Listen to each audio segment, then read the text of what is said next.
All right, everyone. Thanks for joining us this morning for another COVID-19 update and webinar. This is Tim Gutwald. You'll have to listen to me today. I have no co-speaker, co-presenter this time, but hopefully the dulcet tones of my voice will be a good start to your day. Just to give an update, as we usually do at the beginning of these webinars, Michigan has over 38,000 cases and 3,400 deaths. The U.S. has gone over the 1 million total cases, and we now have more than 56,000 deaths. In better news, some states, including Texas, Ohio, Florida, Arizona, and Nevada, have begun joining some of the other states that have already started to reopen various businesses. Here in Michigan, Governor Whitmer, in a press conference, indicated construction is probably the next sector to open up, and that'll likely occur in the next week or two, of course, depending on how things continue to progress with respect to the number of cases that we're seeing here in Michigan. In addition, her sort of reopening team indicated that Michigan has been divided up into 9 different regions. This is based on business sectors and transportation patterns. As part of the plan to reopen, there'll be 9 regions that'll help evaluate which segments of the economy to reopen. Kalamazoo and Grand Rapids consist 2 of those 9 regions, and it's not just the individual cities, but kind of the Western Michigan is sort of divided in between Grand Rapids and Kalamazoo. So having covered the news, we'll move to today's topic. Today we're going to discuss about some updates on grants and funds. A few weeks ago, I gave a presentation with one of my colleagues, and we spoke about the different CARES Act provisions, the PPP, the Paycheck Protection Program, and some other funds for healthcare providers. And HHS has given some new updates, so we're going to talk about those today. So we'll begin with the CARES Act Emergency Relief Fund. This was the largest, originally $100 billion fund, and a couple distributions have already gone out from that. We'll move on to some other CARES Act funds that we didn't discuss in our first webinar, in which various healthcare providers, depending on the sector that you work in within healthcare, might be eligible for, might be able to tap into some of those funds. And then lastly, we'll talk about COVID-19 testing funds. Just as a quick refresher, the CARES Act was signed into law back on March 27, 2020 by President Trump. It created a variety of funds and grants, many of which are available to healthcare providers. The biggest one, as I mentioned before, was the $100 billion Emergency Relief Fund, and we'll be talking a lot about that today. There was also the expanded Medicare Advance and Accelerated Payment Program. I encourage you, if you're interested in that and have not taken advantage of that program, to go back and listen to that webinar or reach out, and we can provide some additional information for you on that. There's a $200 million telehealth program that we'll also discuss today. And there's also a $995 million to support older adults and individuals with disabilities. And then, of course, the well-publicized Paycheck Protection Program that we've done a number of webinars on. So more recently, the Enhanced CARES Act was signed on April 24th, 2020. That's just this last Friday. That created some additional funds and grants available to healthcare providers. Kind of the 2 biggest highlights for that we'll be discussing today are the additional $75 billion to the Emergency Relief Fund, so bringing that total up to $175 million, although as we'll discuss, a decent chunk of that has already been spent down. And then also $25 billion for COVID-19 testing. Something we're not going to really focus much on at all today, but I wanted to mention was that it also provided an additional $310 billion to the Paycheck Protection Program. And unfortunately, as has been the case with that program, the news has indicated there was issues with some of the portals and trying to sign on and submit applications for that program. So hopefully our smaller healthcare clients who are eligible for those funds will be able to get access to those funds, and they'll fix those technology problems. All right, so as I mentioned, we're going to spend a good chunk of our morning here talking about CARES Act recovery, the CARES Act Recovery Fund, or the Relief Fund. Initially, again, that was a $100 billion fund, and just this last Friday, an additional $75 billion was added to that fund. As I don't need to tell the audience of this particular webinar, the coronavirus pandemic has been particularly difficult on the financial standing of hospitals and healthcare systems and physicians. A number of them have had to shut down entirely because, the difficulties in being able to see people individually and not being able to provide elective procedures. Others have, hospitals have seen their hospitals, if they're not in Detroit, they've seen lots of empty rooms. Again, they haven't been able to perform the elective procedures, and so there's significant loss of revenue. And the point of this relief fund is to help, address the expenses relating to gearing up for COVID-19 and to offset the loss of revenue. As we covered in the first webinar, the eligible providers are very wide-ranging: hospitals, physicians, and suppliers. The primary requirement really is that those providers must be enrolled and be billing in Medicare and Medicaid over last year. And you also must have treated possible or actual COVID-19 patients after January 31st, 2020. I believe that provision, we'll address it a little bit further into the presentation. That provision is what gave people some heartburn with respect to whether or not they were eligible and should be able to keep this money if they got some. The use of funds can be used for related expenses or lost revenues attributable to coronavirus. So I think when I first looked at this Enhanced CARES Act, I didn't notice that the lost revenues, and I thought that had made a big change. But the new $75 billion added to the relief fund under the Enhanced CARES Act has the identical terms to the original $100 billion fund.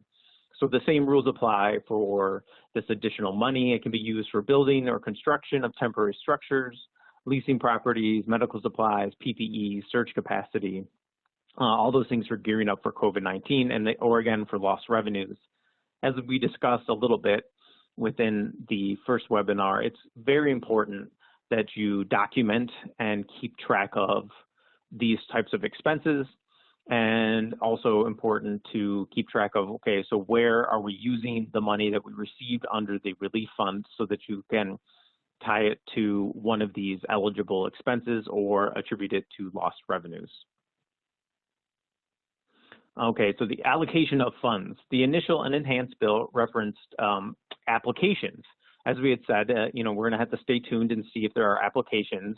There's no applications per se, but I should say there is now a provider portal.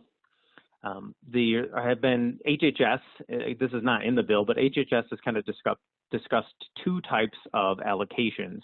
There's the general allocation, which has really been the primary mode of distributing the funds thus far. And then there are also targeted allocations, which there have been a little bit, but not so much. And hopefully the targeted allocations will be one of the main mechanisms going forward, because some of those healthcare providers who have been left out will need to rely on those to get the revenue or to get access to some of these funds. With respect to the general allocations, as I mentioned, that has been the primary form of allocations thus far. There have been $50 billion has been distributed under the general allocations. The initial $30 billion was distributed back on April 10th, right after we completed our initial webinar. And then there was another distribution of funds on April 17th, 2020. That was based on Medicare fee-for-service billings from 2019. There was a formula that the government used where it divided a provider's Medicare fee-for-service billings by the overall fee-for-service billings in all of America, and then multiplied that by 30 billion. So hopefully your amount is, that math checks out for you all, for those who have received funding. So the second one is the 20 billion, and that began on Friday. There have been teasing about this, and we had even mentioned it back a couple of weeks ago in our initial webinar with respect to the second distribution being kind of geared away from Medicare and more towards other providers who don't receive or don't bill Medicare so much. I will say not all providers appear to be eligible in sort of, I guess, for these general allocations. It's clear that anybody enrolled in Medicare and Medicaid is eligible for funds from the emergency fund. However, at least with respect to these general allocations, we have heard from some clients who have not received money despite being enrolled in Medicare and Medicaid. Unfortunately, there is no appeal process. So if you got less than you thought, or if you didn't get any at all and you felt that you should, you can reach out to HHS, but they've made it very clear that they're not really answering questions about this and that they're not going to implement any sort of appeal process like you might see with, a claims denial type situation. Importantly, you must agree to the terms and conditions, and you must sign an attestation. We'll go into some of the questions related to the terms and conditions and take a look at those in specific. But I think the important thing here is that, one, in order to keep that money, you must agree and sign within 30 days. So if you receive the fund back on April 10th, you still have a little bit longer, another week or two, to determine if you want to hang on to that money and if you're willing to agree to those terms and conditions. I know some people were waiting to see, if we open up the economy, maybe we don't need the money, maybe we don't need to agree to those terms and conditions. Other people had some questions about what and how those terms are going to be interpreted. Another key part of it is that while a lot of healthcare providers already received some of that $20 billion back on last Friday, April 24th, from this sort of second tranche, you're not going to be able to receive that or keep that money unless you agree to those terms and sign that attestation. So as we'll cover in just a second, even if you receive some more money, you are eligible to use the portal to request additional funds, but prior to doing that, you're going to have to agree and sign that attestation. As I mentioned, there are terms and conditions are attached. I think this first one is the one that gave most people the most heartburn, that requires the healthcare provider receiving the funds to certify that it billed Medicare in 2019 and that it provides or provided after January 31st diagnosis, testing, or care for individuals with possible or actual cases of COVID-19. We've had clients who do not provide the typical type of care. Maybe it's ophthalmology, or maybe it's dermatology, or maybe it's some other specialty that you're not really going to be encountering COVID-19 patients. And there's been a number of questions, and I'll address those here in just a second about whether or not they're entitled. The short answer is yes, you can keep that money, even if you kind of have a specialty that's not going to be treating COVID patients and evaluating COVID patients on a day in, day out basis. You also have to certify that, be used to prevent, prepare for, and respond to coronavirus, and shall reimburse only for healthcare related expenses or lost revenues that are attributable to coronavirus.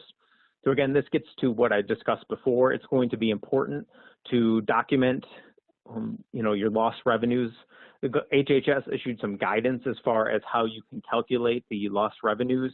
It'll be particularly important for those seeking funds through the healthcare provider portal that they've opened up.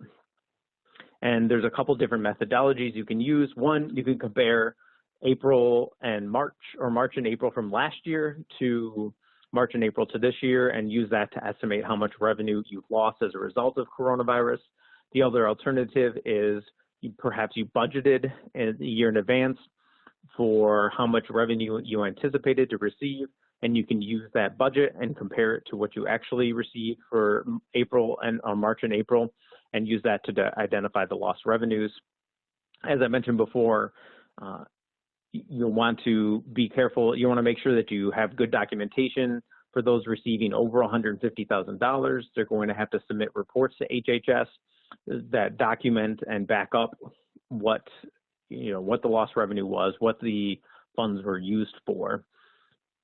In addition, the other thing that I've received some questions on are recipients have to certify that they're not going to collect from the patient out-of-pocket expenses in an amount greater than what the patient would have otherwise been required to pay if the care had been provided by an in-network recipient.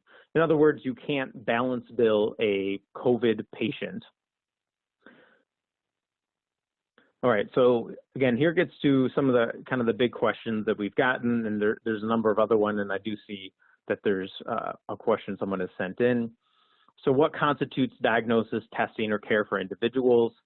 Initially, my interpretation, we had told the clients to hang on to the money, but I was concerned that, some specialties would not be eligible, although I had formulated an argument that everybody's, taking PPE, people have shut down their business, they're, closing waiting rooms, or having patients just come straight into the, examination room to see people. There have been steps and expenses incurred as a result of COVID-19, regardless of whether or not you're treating someone who has an actual symptoms of COVID or who is positive for COVID-19. CMS has adopted that same perspective, and they've taken the position that all patients are possible COVID-19 cases. Again, this makes sense for several different reasons. One, that's just objectively true. As we all know at this point, COVID-19 patients can be asymptomatic. So even treating someone who's asymptomatic carries with it a risk of contracting it. And as a result, precautions need to be taken, whether it's additional cleaning in an office and obviously PPE and other steps, limiting the number of patients, closing waiting rooms, that sort of thing. And in addition, obviously, the fund indicated that it could be used to offset lost revenues, which everybody's experiencing at this point. So the bottom line is, if you're treating patients at all, if you haven't completely shut down your business, if you treated anybody after January 31st, then you, under CMS's guidance, are entitled to keep those funds. But again, you'll have to demonstrate the lost revenue or tie it to expenses related to COVID-19 and healthcare. Is this a loan or a grant? It is a grant. It does not need to be paid back, provided you agree with the terms and conditions that we just went over, and that you go and complete that attestation online. All right, so what are the balance billing restrictions? Again, only applies to COVID-19 related services. The government's concern is that people, suddenly become sick with COVID-19. They're out of their usual network, and as a result, they, end up with giant bills that require them to pay a lot of out-of-pocket expenses. The government has said, if you're going to take this money, you can't be balance billing patients. I think that the main takeaway here, and obviously I think there's going to be some litigation or certainly some informal disputes with healthcare payers, insurance companies, is that the key takeaway here is that disputes should remain between you and the payer. If you're a provider who provided COVID-19 to an out-of-network patient, or you have a patient, you're treating them, you're evaluating them for COVID-19, you bill them, and they are, the plan that they have, the insurer they have is not in your network. You bill them, you're going to have to fight with the insurance company if they just send you, some smaller amount. And this is something that we at Miller Johnson have dealt with long before COVID-19. And again, the big difference here is that sometimes, patients would be responsible for the balance billing, and no longer are providers going to be able to balance bill patients in those sort of situations, as long as it's COVID-19 related. Again, getting back to the general allocation, as I discussed, there have been sort of two tranches. That's the term that HHS is using, because we can't just use normal words. The first was the $30 billion back in April 10th and April 17th, which we discussed. The second is this new $20 billion based on total patient revenue. And HHS has indicated that they have a bit of a formula, but the bottom line is what they're looking to do is to basically give healthcare providers about 2% of their overall total patient revenue from 2019. That's what this additional $20 billion is based on. So if you haven't received any additional distributions, if you didn't get anything on Friday or haven't over here the first couple of days of this week, and you're going to go apply through the patient portal, then that can help you estimate about how much you should be entitled to. And importantly, HHS is encouraging, even if you already got money on last Friday or early this week, put your information into the patient portal, or sorry, not the patient portal, through the provider portal, and you might be entitled to additional funds. Again, if you're not, and you do not receive funds through that, you're kind of out of luck. There's no appeal process or anything like that. Although HHS repeatedly says that you might be eligible under future targeted allocations, and we'll discuss some of them that have already occurred, and hopefully we'll see more of those moving forward. All right, so again, as I mentioned, you can request additional funds through the online portal. Importantly, in order to be eligible for funds through the portal, you must have already received some funds from the prior 30 billion or the 20 billion. So if you did not receive any funding under either of these first two tranches, then you're not eligible to request additional funds through the online portal. The other important qualification or eligibility requirement that I kind of already discussed is that you must sign the attestation in order to be eligible for funds through that online portal. So, if you have questions, you're still not sure if you want to keep that money, I encourage you to, reach out to your Miller Johnson attorney. We can walk you through, address your concerns with respect to your eligibility. You can accept those terms and conditions and sign that attestation, and then go through the portal to see if you're eligible for additional funds as well. Again, so this is the information that if you're going through the online portal, what you're going to need. I'm not going to go ahead and read all of those. You're going to encounter all of this as you go through the process through the online portal. I think the TINs and that sort of information is fairly straightforward. I think the slightly more complicated information relates to gross receipts or sales or program service revenue. That's going to be information that's going to be pulled off your prior year tax return, or one of your prior year tax returns indicated you can use. You don't have to use last year's if you haven't already filed it. Again, as I mentioned, you're going to also need the lost revenue for March and April of 2020, and discuss the methodologies for estimating what your lost revenue was. Another thing to keep in mind is that this is you might be filing a number of different requests. You might need to complete this form for several different entities. What it's going to be based on is your income tax return. So if you have one entity with a number of different subsidiaries, if you all file under a single tax return, then you're just going to use that TIN for that tax return and you only need to file one request for funds under the portal. However, if you have several entities and each files a separate income tax return, then you will need to file and submit different requests under each of those tax ID numbers. And again, this is something that we can all help you determine, and my colleague Neil Williams, I've reached out to him and will help you figure out what on the tax forms you need to be looking at and how to calculate some of this information. Again, so as I mentioned, we had the general allocations, and we've also, HHS has indicated that there will also be targeted allocations. So thus far, there's been a few different targeted allocations. You see all four of them here. I think the big one, and one that I've already received some questions on, is with respect to treatment for the uninsured. Early on, when the $100 billion was allocated by Congress, President Trump and the administration indicated that some of those funds will be used for treatment for the uninsured, and HHS has now confirmed that. There are terms related to this. For example, let's say you have a patient that comes in who is uninsured, they're evaluated for COVID, and you order a COVID-19 test.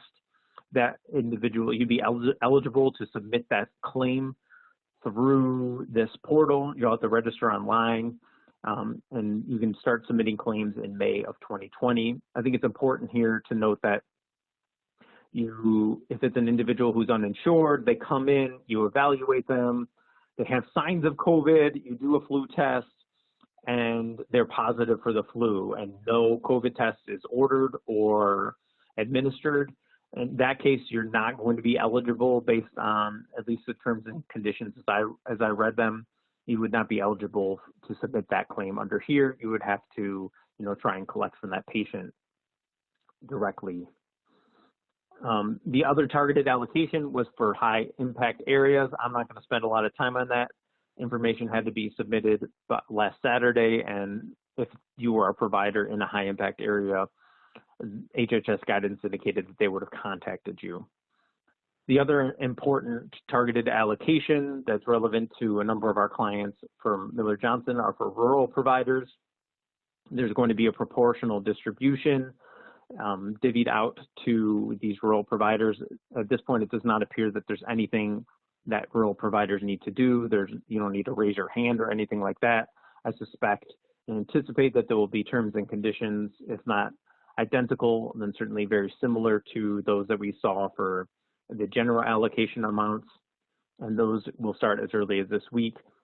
One thing that I do want to mention about all of these funds thus far is that it's not a first come, first serve sort of situation. You do not need to race to get access to this fund, although obviously I think it's smart for providers not to sit long on these.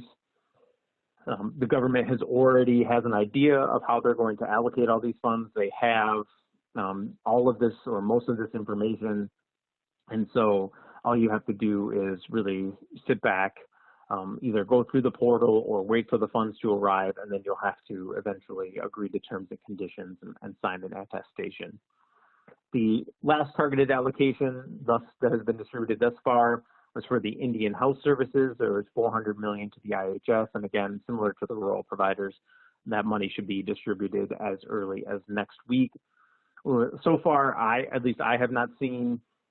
I was busy yesterday between work and polishing up this presentation to see all the announcements from HHS, but I have not seen too many teasers about the type of providers that would be targeted in the next allocations. Hopefully, I know some mental health care providers and others for people with disabilities there have not received any money under these funds, and so hopefully that will be something that will be targeted and maybe towards a little bit more towards physician groups as well.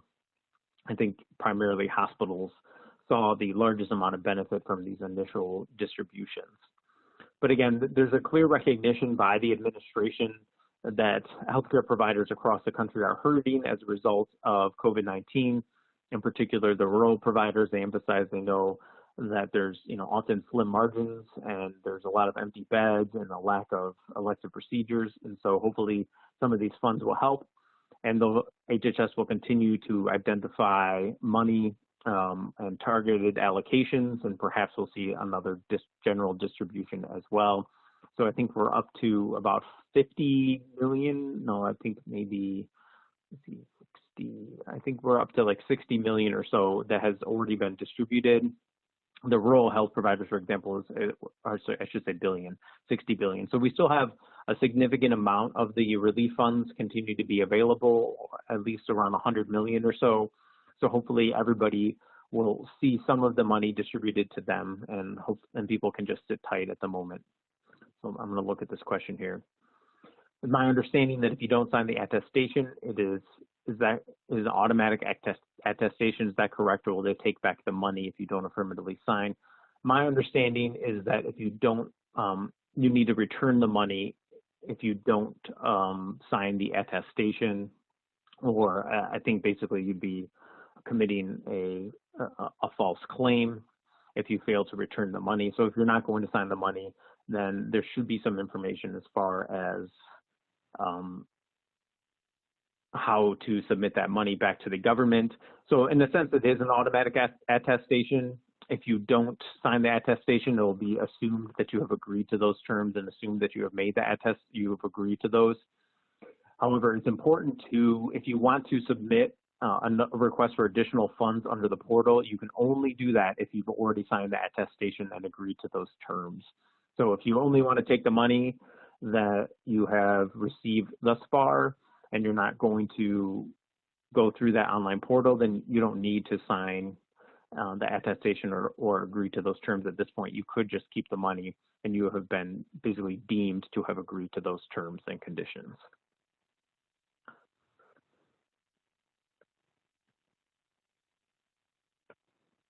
So we'll go to another fund here, the older adults and Disabled Individuals Fund.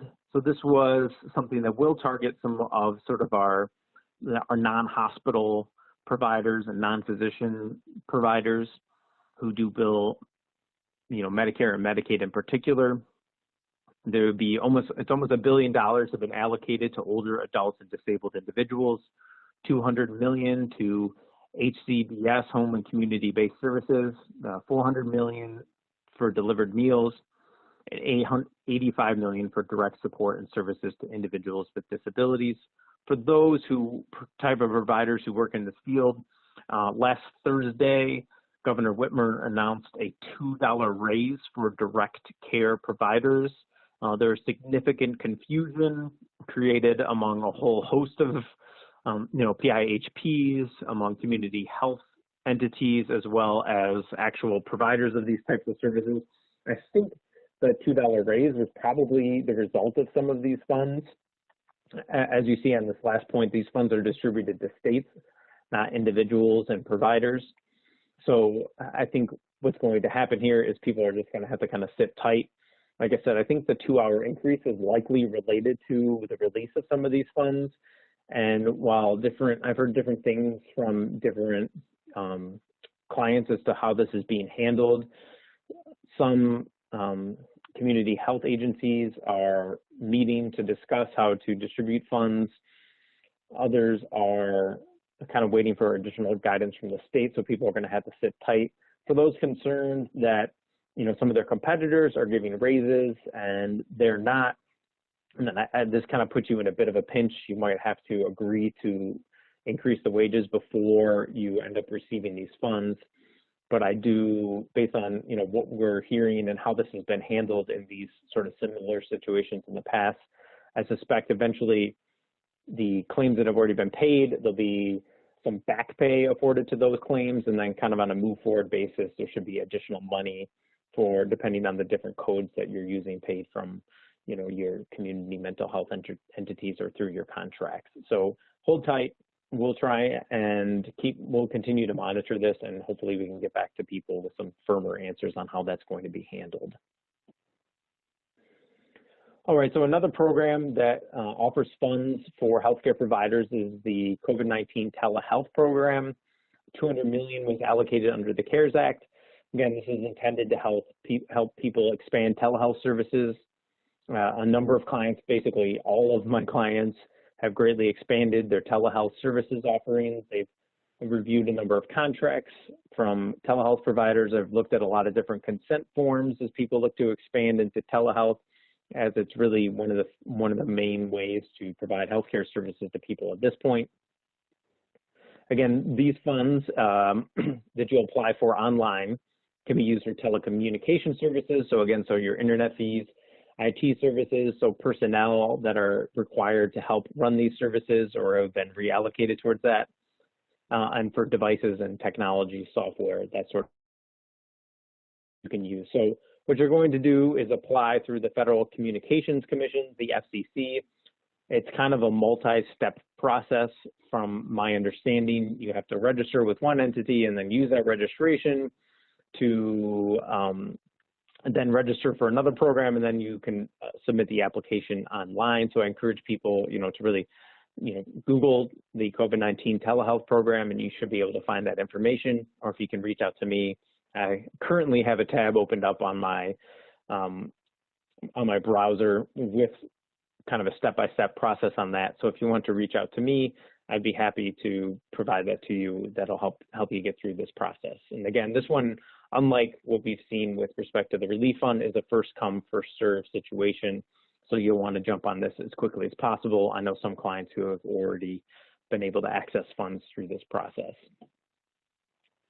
All right, so another area, this one is kind of a bit more new. The CARES Act is really an expansion of pre-existing programs, but here we have a new funds under the Enhanced CARES Act for COVID-19 testing. Separate from actually the Enhanced CARES Act bills, there was $631 billion. The HHS announced there's a $631 billion in CDC funding related to COVID-19 testing. And CDC identified 64 jurisdictions to which it would distribute some of these funds, and Michigan has been allocated several $1 million.